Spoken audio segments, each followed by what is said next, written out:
dengan salah satu kata kunci adalah tolak hasil Pilpres karena syarat kejahatan moral, kejahatan pidana, dan juga bagaimana kecurangan itu dilakukan secara sistemik, terstruktur, dan masif. Pemakzulan Joko Widodo agar segera dilakukan sebab pemilu, khususnya Pilpres, ternyata tidak berlangsung sehat, jujur, transparan, dan adil. Pemihakan berbasis kepentingan politik dinasti menempatkan Joko Widodo sebagai perusak dan penjahat demokrasi. Pada saat yang sama, rakyat juga diminta atau dihimbau untuk mempersiapkan diri guna melawan pemilu curang dan pemaksaan hasil pemilu yang syarat kecurangan.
Ya, pernyataan sikap petisi 100, tolak rakyat atas pemilu curang, bahwa bentuk kecurangan pemilu telah diawali dengan mobilisasi birokrasi, pengerahan aparat, dan penunggangan hukum untuk kepentingan politik.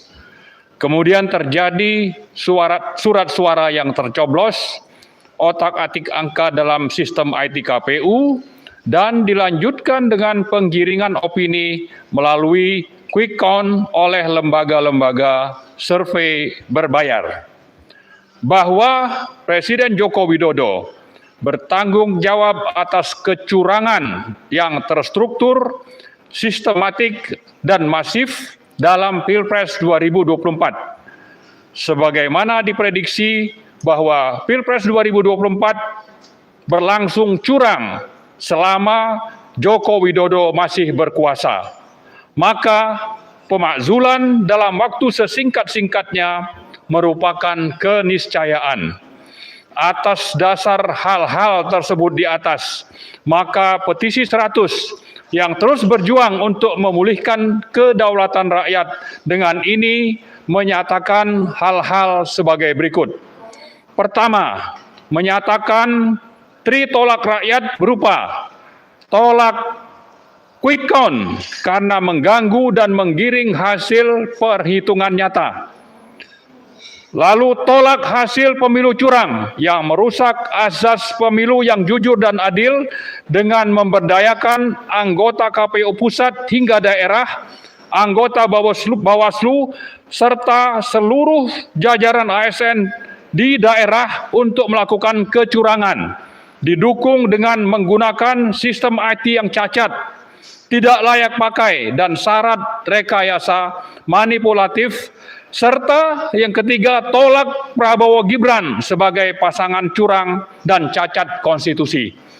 Kedua, mendesak agar pemakzulan Joko Widodo agar segera dilakukan sebab pemilu, khususnya Pilpres, ternyata tidak berlangsung sehat, jujur, transparan, dan adil. Pemihakan berbasis kepentingan politik dinasti menempatkan Joko Widodo sebagai perusak dan penjahat demokrasi. Ketiga, mengajak dan mendesak seluruh lapisan masyarakat yang masih berpegang teguh pada prinsip-prinsip demokrasi, moral, agama, Pancasila, dan Undang-Undang Dasar 1945, serta seluruh undang-undang yang berlaku untuk melakukan aksi pengawalan dan cegah tangkal kecurangan baik kepada KPU, Bawaslu, KPUD maupun Panwaslu di seluruh Indonesia. Pada saat yang sama, rakyat juga diminta atau dihimbau untuk mempersiapkan diri guna melawan pemilu curang dan pemaksaan hasil pemilu yang syarat kecurangan. Demikian pernyataan sikap petisi 100 atas kondisi Pilpres 2024 yang syarat dengan kecurangan dari hulu sampai hilir, dari pusat hingga daerah. Kedaulatan rakyat harus dipulihkan dan konstitusi harus ditegakkan. Mari kita lawan dan basmi kecurangan perusak kehidupan berbangsa dan bernegara NKRI. Jakarta, 17 Februari 2024, Badan Pekerja Petisi 100, Majen TNI Sunarko, Marwan Batubara, Antoni Budiawan, Rizal Fadilah, dan Syafril Sopyan. Demikian saya sampaikan tadi pernyataan sikap petisi 100, dan pada saat ini juga kami ingin menyampaikan rencana dari sejumlah kelompok masyarakat dan juga petisi 100 untuk melaporkan tindak pidana kejahatan yang terjadi pada sistem IT KPU ke Bawaslu. Kita akan menyampaikan gugatan atau laporan kejahatan pidana ini, dan saya kira siapapun yang prihatin dan ingin menyatakan sikap atau mau bergabung dengan kami pada pelaporan itu, kami persilakan untuk kita sama-sama menggugat dan menyampaikan laporan tentang kecurangan atau kejahatan pidana pemilu Pilpres 2024 ini. Terima kasih. Assalamualaikum warahmatullahi wabarakatuh. Waalaikumsalam warahmatullahi wabarakatuh. Allahu Akbar. Merdeka. Merdeka. Baik, terima kasih Om Lim. Assalamualaikum warahmatullahi wabarakatuh. Alhamdulillahirrahmanirrahim. Allahumma sholli ala sayyidina Muhammad. Jadi judul kita ini kata kuncinya adalah pemilu curang. Ini sudah menjadi istilah yang cukup lama bertahan di benak masyarakat dan menyebar di media, dan saya kira ini perlu diluruskan atau diperjelas ya. Seperti juga dulu kita punya cukup mengenal istilah cawe-cawe begitu, yang dengan membuat bahasanya tuh cawe-cawe atau curang, ini dikesankan bahwa ini adalah pelanggaran yang ringan-ringan dan biasa-biasa saja. Padahal kalau kita mau telisik curangnya itu seperti apa, maka judulnya mestinya adalah antara lain ya. Ini adalah kejahatan yang sistemik, terstruktur dan masif dan direncanakan by design misalnya. Ini salah satu yang perlu kita ingat. Jadi bukan sekedar curang, tapi pelanggaran kejahatan yang memang terstruktur, sistemik dan masif. Oleh siapa? Oleh rezim. Ya. Kemudian juga kita bisa mengatakan bahwa ini merampok demokrasi atau hak demokrasi rakyat. Mereka merampok ya dengan curang ini. Lalu saya kira bisa kita sebutkan juga ini barbar ya. Dan ada unsur pidananya. Maka kita kalau melihat posisi Indonesia seperti ini menyelenggarakan pemilu, ini sekaligus juga mempermalukan bangsa Indonesia ya. Kok 200-an juta, 270 orang ya, 270 juta dan peserta pemilunya 200-an juta orang ya, penyelenggara pemilunya itu barbar dan mempermalukan bangsa Indonesia.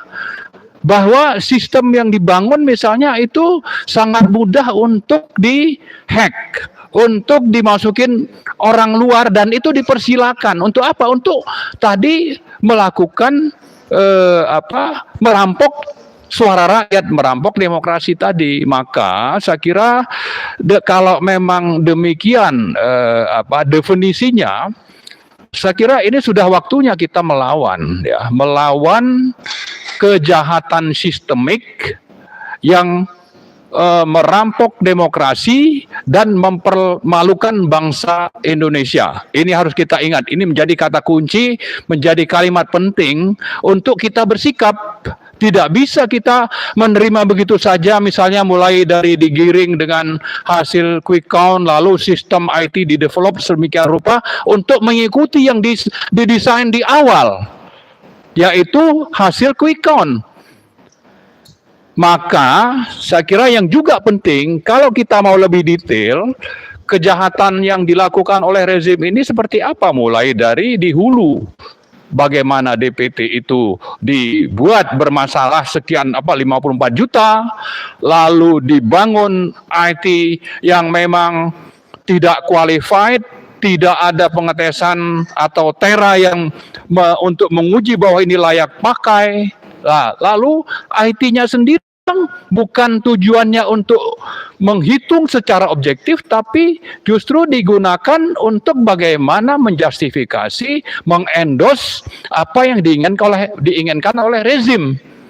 Karena itu, kita juga misalnya bisa melihat setelah tadi DPT, kemudian juga kita bicara IT, kita juga di hulu itu melihat bagaimana kejahatan rezim ini menggunakan APBN untuk menyuap rakyat melalui apa? Melalui aparatur negara. Siapa saja itu yang terlibat adalah ASN misalnya, ada gubernur, ada bupati yang memang sebagian ini sudah diangkat oleh Presiden Joko Widodo. Kemudian juga ada polisi, dan polisi ini saya kira majalah Tempo sudah melaporkannya cukup detail bagaimana mereka melakukan, dan sampai 2-3 hari atau 1 hari menjelang pencoblosan ini semakin masif ya untuk menyuap rakyat, dan yang digunakan itu adalah APBN-nya sendiri, khusus ditambah sekitar 50 triliun dengan melalui perintah presiden, melalui yang namanya mekanisme automatic adjustment tanpa persetujuan DPR. Di mana sebetulnya APBN itu tidak bisa dirubah seenaknya oleh pemerintah tanpa persetujuan DPR, tapi ini sudah berlaku. Dalam rangka apa? Dalam rangka untuk menambah dana untuk menyuap rakyat, sehingga suaranya itu dibeli, atau juga dengan memaksa kepala-kepala desa yang tersandra kasus-kasus korupsi penggunaan dana desa untuk mengarahkan atau memerintahkan, mengancam rakyatnya untuk memilih misalnya 02, dan itu terjadi. Memang ini menjadi rahasia umum, tapi kita sebagai bangsa, kembali saya ingatkan ya, bahwa kita ini hidup di antara bangsa-bangsa yang punya moral, prinsip-prinsip rujukan moral dan etika. Kalau pemerintah atau bangsa Indonesia melakukan hal seperti itu, dan ini seolah-olah sesuatu yang biasa, disebut hanya sekedar curang biasa, saya kira ini tidak bisa kita terima ya. Ini mempermalukan bangsa, tapi sekaligus merupakan kejahatan yang harus kita lawan.